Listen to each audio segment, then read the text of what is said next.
Pocket FM. To unlock all the episodes, click the link in bio. The Alpha came to buy me as a slave, but then he decided to marry me. Why would you marry me?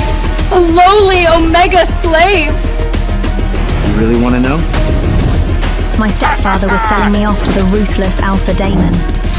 But little did I know that Damon, who everyone wanted as their mate, would choose me as his bride. What did he see in me that I couldn't? Could he have a sinister plan behind it all? Talia, former member of the Red Moon Pack, do you accept Alpha Damon of the Dark Howlers Pack to be your husband and mate, thereby accepting your title as his Luna? I didn't want to go with him. I had 3 choices. Stay here and be a slave and get beaten, go with the murdering Alpha, or go rogue and have nobody. Sylvie whimpered. You know you want him, Talia.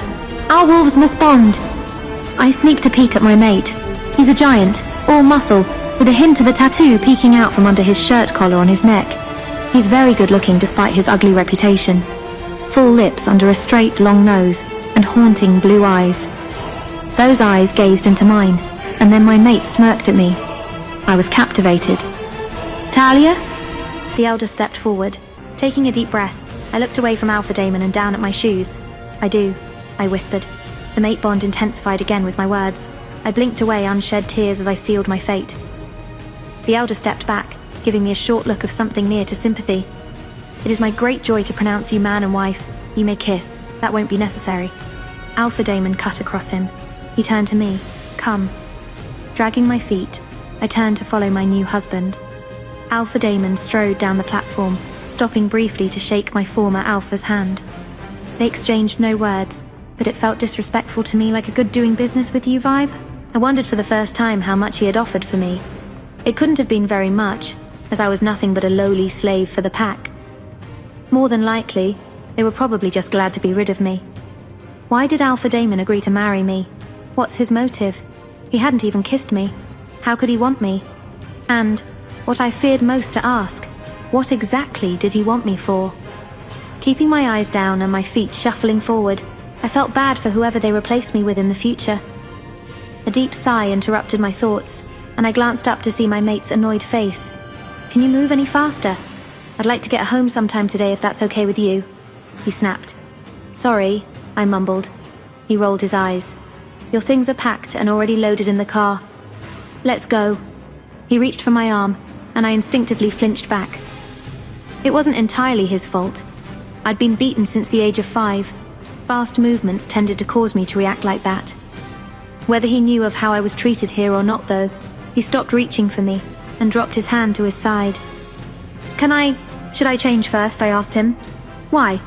I blinked at him. Am I supposed to show up to your pack in a wedding dress? Why does it matter? It didn't really. I was stalling, not wanting to be in a near personal space like a car with him. Look, I've come and got what I needed here. Now I'm going home. If you're not in the car in 2 minutes, you can walk to Dark Howlers. With that, he turned and walked away from me. Wow, he's a real charmer. I know he's a bit rough around the edges. But his wolf is really nice, mumbled Sylvie in my head. That's supposed to make me feel better? Yes. My turn to roll my eyes. Dutifully, I followed my husband out of the pack house to a waiting black SUV. He was already seated in the driver's seat, tapping his fingers impatiently on the steering wheel. I climbed in somewhat awkwardly, thanks to the skirt of my dress, and shut my door. Glancing in the back seat, I saw a single suitcase. That would be my thing, as sad as that was. Clicking my seatbelt into place, I stared out the windshield. We weren't moving. 2 minutes passed, then 3. And 5 minutes later, we were still parked in the drive of the pack house. I broke the silence. Aren't we leaving? I asked him. Yes, as soon as these idiots get the rest of your stuff. I looked at him quizzically. What? He jabbed a thumb over his shoulder, indicating my suitcase. I actually laughed. That is the rest of my stuff. Now it was his turn to look confused. That is all you have? Yeah, I replied. Where are the rest of your clothes? They're in there. I don't have much. I shrugged. Much? You don't have anything? He barked. I shrugged again. He continued to look at me with an undecipherable expression before his expression hardened again. Whatever, he grumbled. Finally, he started the car and put it in the drive. Leaning back in my seat, I started out at the houses passing us by, giving way to more and more trees, until we left the Red Moon behind completely. Turning onto the highway, I let out a breath I didn't know I'd been holding. I can't believe it. I know. We're actually out of the Red Moon. We don't ever have to go back, Talia. We're free. Sylvie whooped in my head. Free! Somehow this didn't feel like freedom.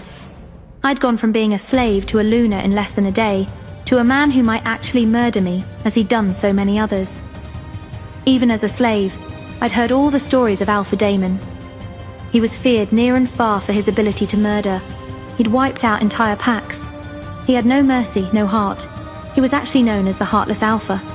And here I was, sitting in a car with him, accompanying him to his pack as his Luna and wife. Or maybe he had different plans for me entirely. It felt surreal. Should I speak to him? Try to make conversation? I floundered around in my head, searching for something to ask him that didn't involve his murder streak, or how many people he had decapitated. Hours passed. It was dark outside now, the trees a dark blur as we sped past. Suddenly, it popped into my head and out of my mouth before I could stop it. "Why didn't you kiss me?" I blurted out. Alpha Daemon glanced at me and then back to the road. Silence. "Alpha," I tried again. Nothing. I'd been so caught up in the shock before, I hadn't even minded that he didn't kiss me. But now, as my reality began to really set in, it seemed important to know why. If he hadn't married me for love, then what had he married me for? Why did this matter so much to me anyway? He was a cold-blooded murderer. I shouldn't even be thinking about kissing him, naive mate Bond. However, it seemed my mouth was not connected to my brain as I whispered, "I'm your mate." "Enough!" he snapped loudly. I flinched away from him, hurt. Naive mate Bond. I didn't speak a single word for the rest of the trip. My gaze travelled between the window and my shoes. I refused to look at him. An hour ago, he'd told me we'd crossed into his land. I'd simply nodded. Was I being disrespectful? Probably. But he wasn't chatting me up either way, so I didn't care. "We're here." He pulled up to a huge 10-foot gate that looked to be made of iron. 2 guards were stationed on our side, and 2 more just beyond. All 4 men were huge, but nowhere near to their alpha. The nearest guard gave a signal, and the gates swung open. Despite my qualms about this situation, I was impressed as we drove further towards the pack house. Most of the area was covered in trees, but I could spot houses in the dense forestry. Here and there, quaint cottages were dotted around with cute balconies and porch swings, gardens, and stone walk paths. I even spotted a few garden gnomes, painted grins frozen in place, peeking out from manicured lawns. It was perfect. Almost too perfect. Like the whole town had been, manufactured. 15 minutes later, Alpha Daemon pulled up to what could only be the pack house. The driveway was a big semicircle of stone bricks. Cars were parked in a line along the edge, jeeps and SUVs, almost militaristic. I took a moment to take it all in, and despite everything, I was awestruck. The pack house loomed before us, massive and commanding, at least 5 stories tall and just as wide. It wasn't just big, it was fortress-like, a place built to protect. Or imprison. Are you going to sit there and stare all night? "I'm tired," grumbled my mate. I shook my head, speedily opening my door and stepping out. I hadn't moved much over the course of the long car ride, and my legs were super stiff. I took a second to stretch them while still admiring the house. Upon closer inspection, I noticed the whole place was constructed of deep redwood. I bet it looked even better in the daylight. Talia. It took me a minute for him to catch my attention. Nobody used my name. I'd always been called slave or mutt or other various derogatory terms. "Yes, I'm coming. Just let me get my stoop. Don't bother, but I'll get you some new clothes tomorrow. You can throw that suitcase out and everything in it."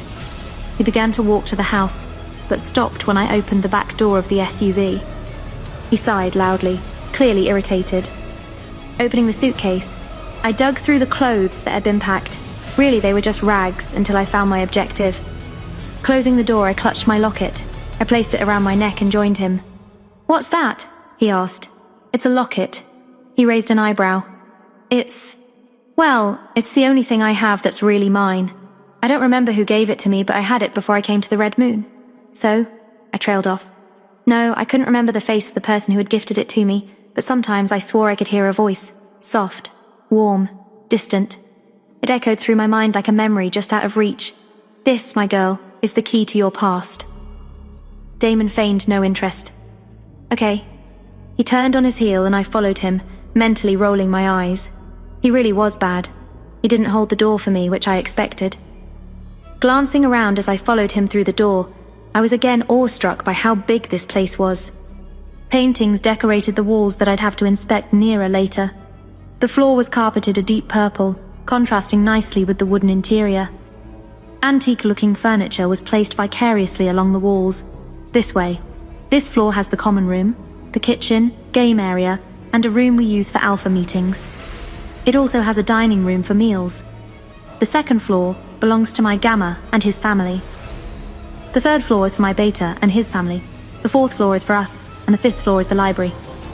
That was the most he'd said to me since we'd met. Wait, us? Us? I squeaked. He stopped on the stairs and looked down at me. As if he wasn't tall enough, this was even more intimidating. Yes, us. You are my wife and Luna of this pack, but don't worry, you have your own room. Before I could ask, he trotted up the stairs, me scrambling to keep up. I was feeling lightheaded and gasping for breath by the time we reached our floor. Years of being starved for long periods of time will do that to you, I guess. I shuffled down the hall, nearly running into the back of him when he stopped abruptly in front of a door. This is your room. My room is across the hall. He pointed to a door adjacent to mine. Clothes will arrive tomorrow for you. Without another word, he opened his door and stepped inside, closing it on my shocked face. Numbly, I opened my own door and stepped inside. I don't know why I expected it to be small. Old habits, I guess. It was huge. The floor was plush, soft grey carpet. A king-size bed was set against the wall, begging for a good night's sleep. Across from the bed was an old-fashioned fireplace, already lit and filling the room with warmth and a soft glow. A neatly stacked pile of wood was placed to its side. White curtains were drawn across glass doors that looked to open to a balcony. I assumed the door to my right was a bathroom, and the double wooden doors led to a wardrobe. Again, not what I had imagined. But then we didn't imagine we'd have our own room, did we? Sylvie grumbled. No, but it's better than sleeping with him, right? Maybe. But what was the point of all this if we're not going to be together? I didn't have an answer to that. It did seem pointless. He acted as if a mate and Luna, let alone a wife, was the last thing he wanted. Maybe it's better this way. He is. Him, after all. I need to bond with my mate too, Talia. What if he doesn't let us? She whimpered. We live here, Sylvie. Sooner or later we'll meet his wolf. I guess. It wasn't the same thing, I knew. Sylvie needed to make her own bond with the Alpha's wolf. Play together, hunt together. The thought of her not being able to do those things made her extremely sad. He has a name, you know, she said. It feels weird calling him Damon, though. What if he doesn't like it? What if no one else calls him that? You're overthinking things. I don't think so. Yawning, I slipped off my shoes and made my way to the bed. A huge grin plastered my face as I lay down. I'd never slept in a real bed before. My sleeping arrangements at Red Moon consisted of a couple dirty mattresses filled with holes on the floor. Comparatively, this was heaven. Having nothing else to sleep in, I arranged the skirts of my dress under the covers and fell asleep in minutes. I woke up to the intoxicating scent of forest and dark chocolate filling my senses. My wolf Sylvie stirred restlessly in my mind, practically vibrating with excitement. Mate, mate, she howled, her voice echoing through my consciousness with an intensity that made my eyes fly open. The room was bathed in the amber glow of the dying fireplace. Shadows danced across the plush grey carpet. But what caught my breath wasn't the luxurious surroundings. It was the figure sitting in the armchair beside my bed. Damon, my husband, my mate, the Alpha who had barely spoken 2 words to me since our wedding.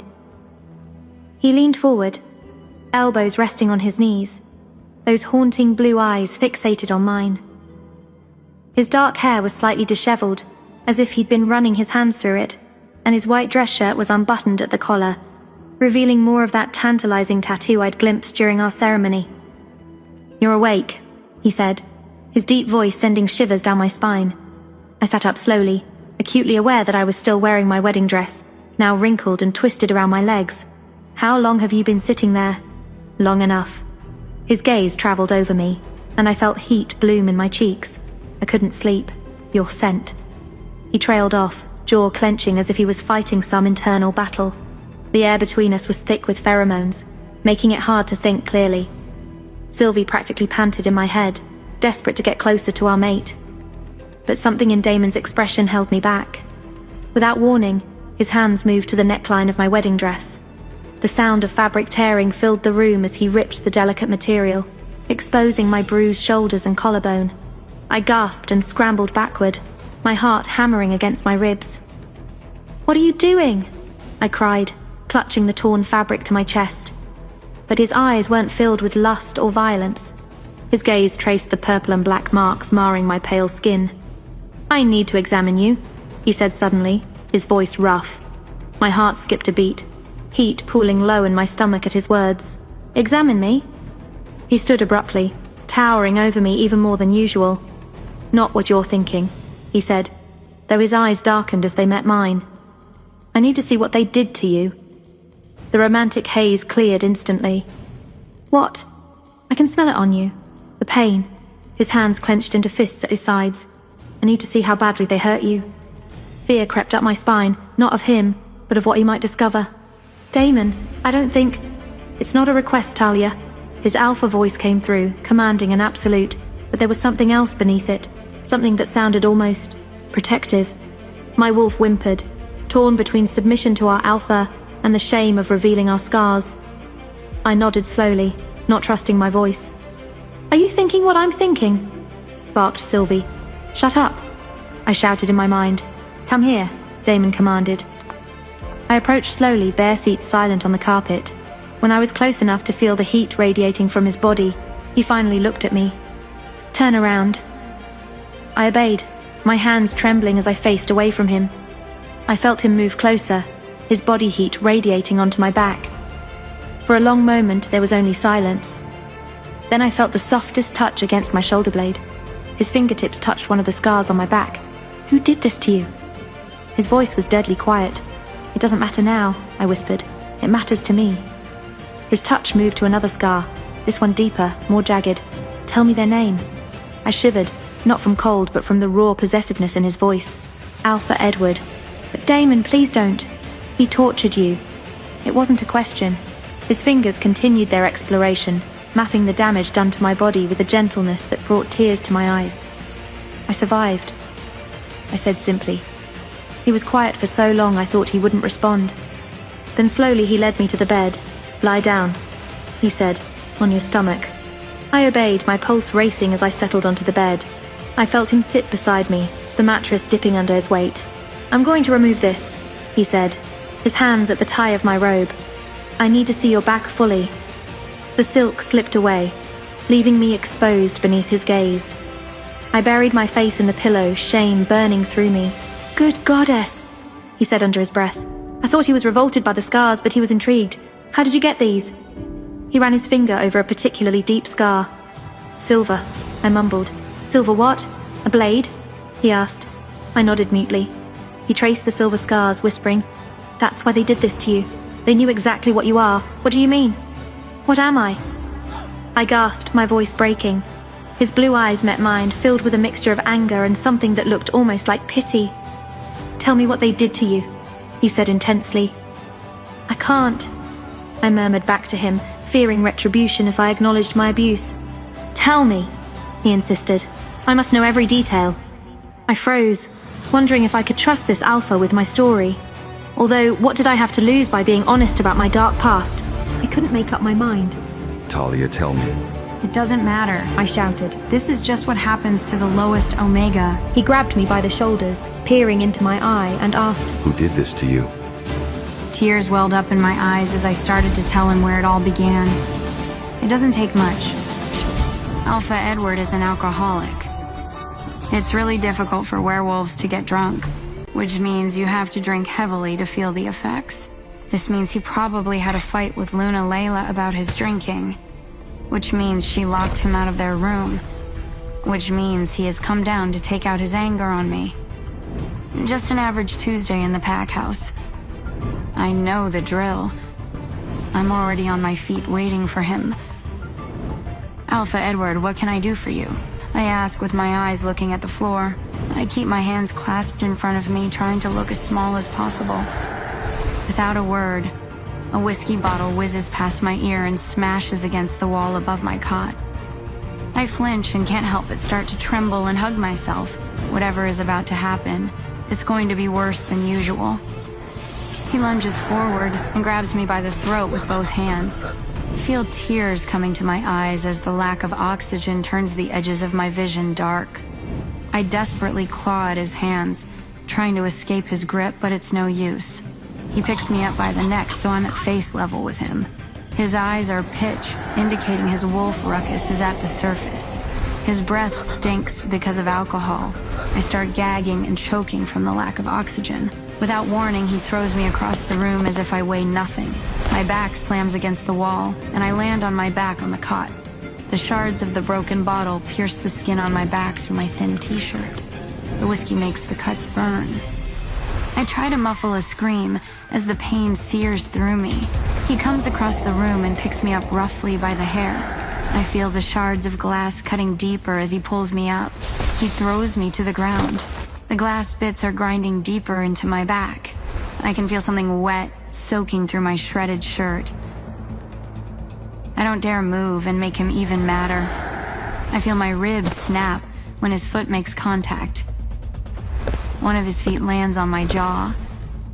I feel a sickening snap rattle in my brain. The metallic taste instantly fills my mouth. Alpha Edward has been using me as his punching bag for years, but this was way more intense than it has ever been before. In the past couple of years, he started dipping the whip in wolfsbane, which makes me heal slower, so now I have gnarly scars across my back and arms. I manage to eke out. My voice is small and garbled. He abruptly stops and walks out of the room. He comes back a moment later with the whip and starts lashing my back relentlessly. The whip is dripping with wolfsbane. The lashes, combined with the glass shards still in my back, combined with the wolfbane, are too much. My vision turns blurry and I pass out. Numbness surrounds me. Is this what being dead is like? It's peaceful. After what seems like forever, I'm able to open my eyes and find I'm alone in soft comfort in a brightly lit, clean room. I'm in the Pack Hospital. I need to leave before the Alpha finds me outside the dungeon. I can barely move my body. Every move causes excruciating pain. I start to panic, making the beeps in the room become faster. Oh, I'm hooked up to a bunch of machines. I try to figure out how to unhook them so no one hears the noises. Too late.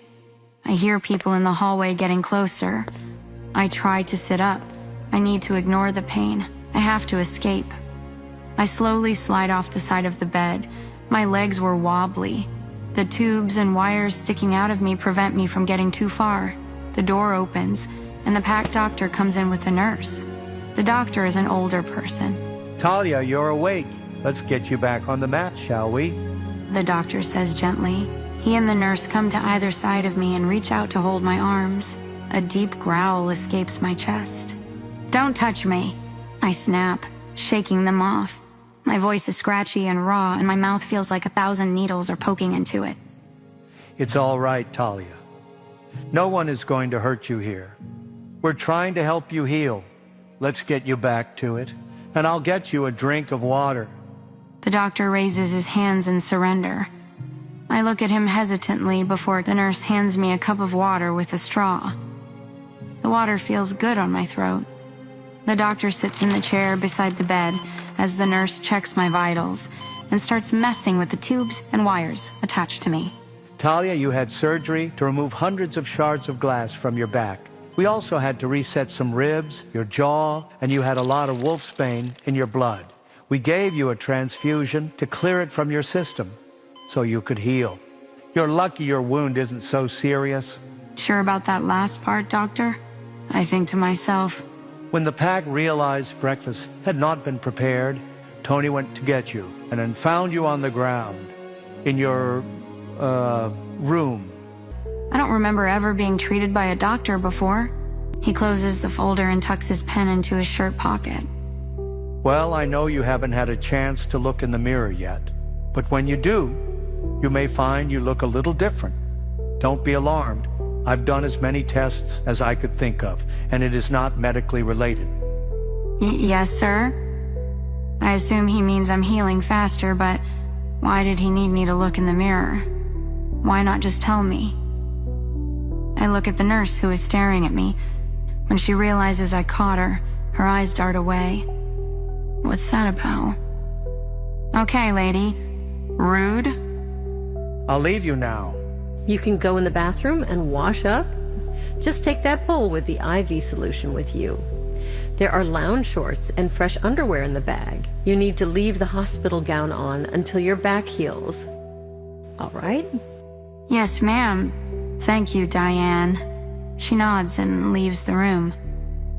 It's the first time in my life people have been kind to me.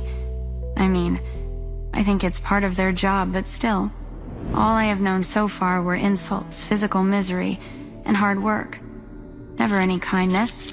Never any. I feel like I can trust the doctor, but I'm still wary of Nurse Diane. The way she stared at me just now makes me uncomfortable. I pick up the duffel bag and go to the bathroom. I avoid looking in the mirror. Everything in the bathroom is fresh. There's a shower, but I'm worried the pressure of the water will hurt my back. I decided to fill the tub halfway and get in. The water is warm and soothing.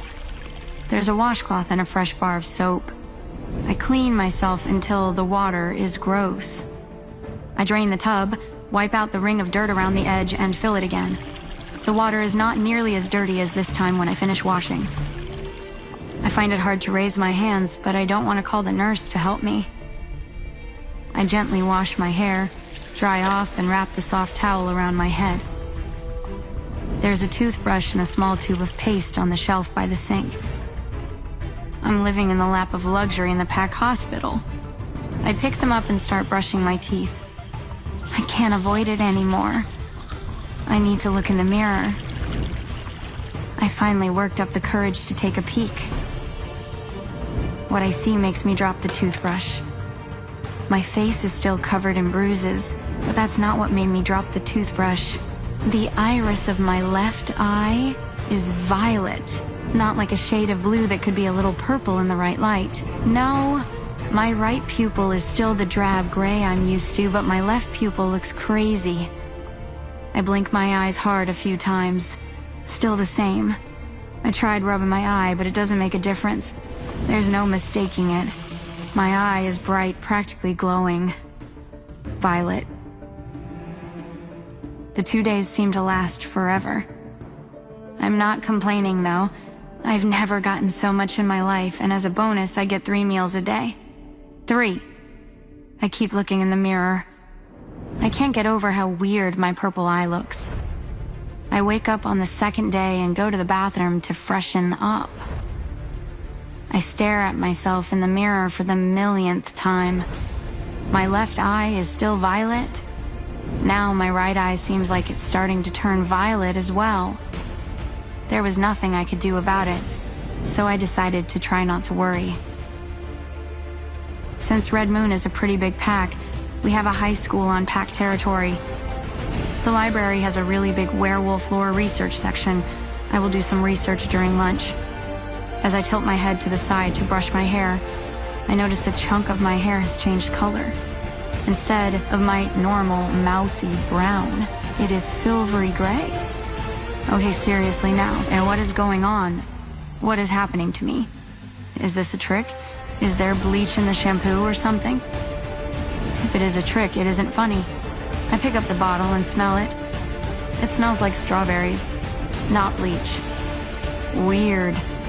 I have never heard of a wolf's eye or hair color changing when they are coming of age, but that's what the doctor thinks is happening. Diane comes in just after lunch with paperwork and pamphlets for me. She hands me another little bag. Just a little something to help you stay incognito until you are finished healing. Thank you for everything. There is a round hat in the bag. How do I look? I ask as I model them for her. She giggles at my poses. You're a star, darling. Maybe she isn't so bad after all. She gives me a gentle hug and sends me on my way. I have another 2 hours before I need to start prepping dinner. I decided to take my new clothes to my room and clean up the mess down there before this. Something smells different as I walk down the hallway of the dungeon. Instantly, I freeze. I hear 2 sets of footsteps coming down the hall. I can smell Alpha Edward's scent getting closer. I don't know who the other scent belongs to.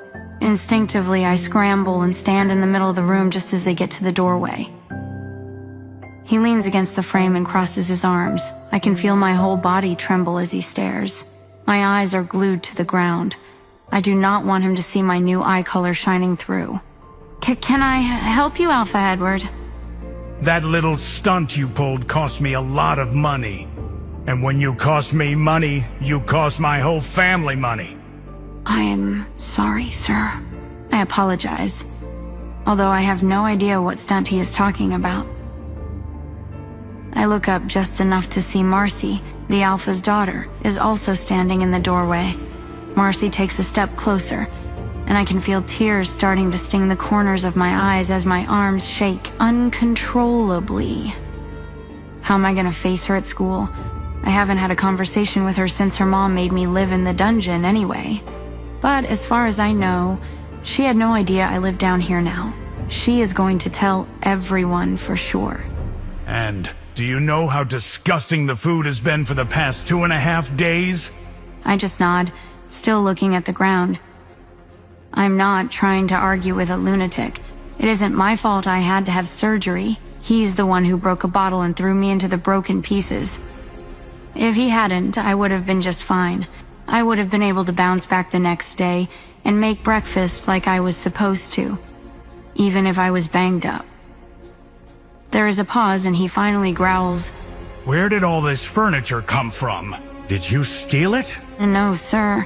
It was here when I got back from the hospital wing. I don't know who brought it.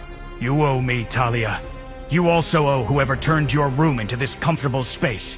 You'll work in the pack house until you pay back every cent for the rest of your life if necessary. No more school. You don't need education to cook and clean. He uses his alpha tone. I cannot disobey. With those words, the small flame of hope in my heart extinguishes. I don't get paid, so I don't know how I could ever pay back any debt. Luna Layla told me years ago that the room in the dungeon was payment enough for my services. I am less than an Omega now. I am a slave. Marcy, teach her a lesson for wasting our money. Yes, Alpha. Tears stream down my face as the reality of my fate sets in. Damon growled deeply and said no. You're not just any Omega or a slave. His next words sent chills down my spine. Talia, what is Damon about to reveal? Why did he really choose me as his bride? Did he have good intentions? Or did he have some hidden motive behind our forbidden marriage? To find out what happens next, install the Pocket FM app in the next 1 minute to get free access to 22 episodes of The Alpha's Bride. Hurry before the offer disappears, install the app, and enjoy free episodes now.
Pocket FM.